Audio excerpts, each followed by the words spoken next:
I want to tell you about an essential vitamin you've probably never heard of. If you're a parent or plan to be one, it might be more important to your child's growth than all other vitamins combined, and only you, a parent, can provide it. I call it vitamin N, the word no. More and more children, I find, are suffering from vitamin N deficiency, and they, their parents, and our entire culture are paying the price.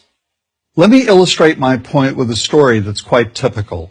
A father, I'll call him Bill, gave his son, age 5, pretty much everything the little boy asked for. Like most parents, Bill wanted more than anything for his son to be happy, but he wasn't. Instead, he was petulant, moody, and often sullen.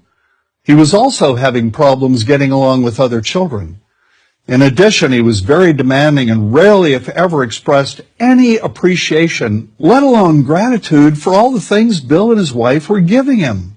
Was his son depressed, Bill wanted to know? Did he need therapy? His son, I told him, was suffering the predictable ill effects of being overindulged. What he needed was a healthy and steady dose of vitamin N. Overindulgence, a deficiency of vitamin N, leads to its own form of addiction.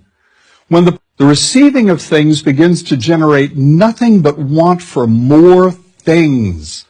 One terrible effect of this is that our children are becoming accustomed to a material standard that's out of kilter with what they can ever hope to achieve as adults. Consider also that many, if not most, children attain this level of affluence not by working, sacrificing, or doing their best, but by whining, demanding, and manipulating. So in the process of inflating their material expectations, we also teach children that something can be had for next to nothing. Not only is that a falsehood, it's also one of the most dangerous, destructive attitudes a person can acquire. This may go a long way toward explaining why the mental health of children in the 1950s, when kids got a lot less, was significantly better than the mental health of today's kids. Since the 50s, and especially in the last few decades, as indulgence has become the parenting norm, the rates of child and teen depression have skyrocketed. Children who grow up believing in the something for nothing fairy tale are likely to become emotionally stunted, self-centered adults.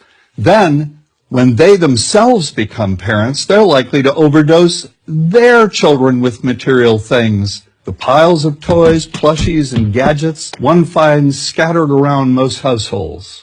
In that way, overindulgence, a deficiency of vitamin N, becomes an inherited disease. An addiction passed from one generation to the next. This also explains why children who get too much of what they want rarely take proper care of anything they have. Why should they?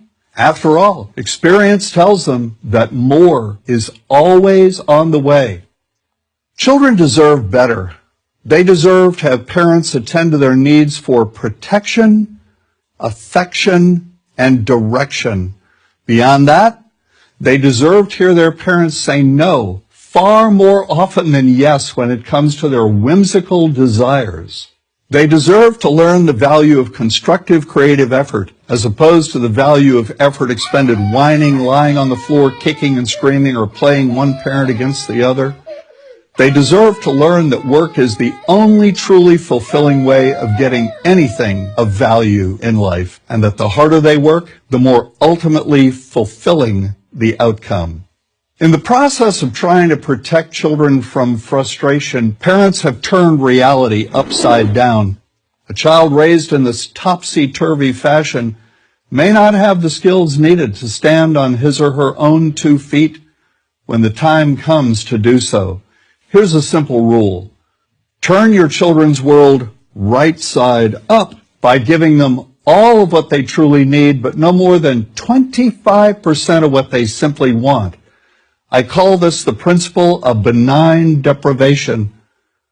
No. Vitamin N. Dispense it frequently. You'll be happier in the long run, and so will your child. I'm Rosemond, author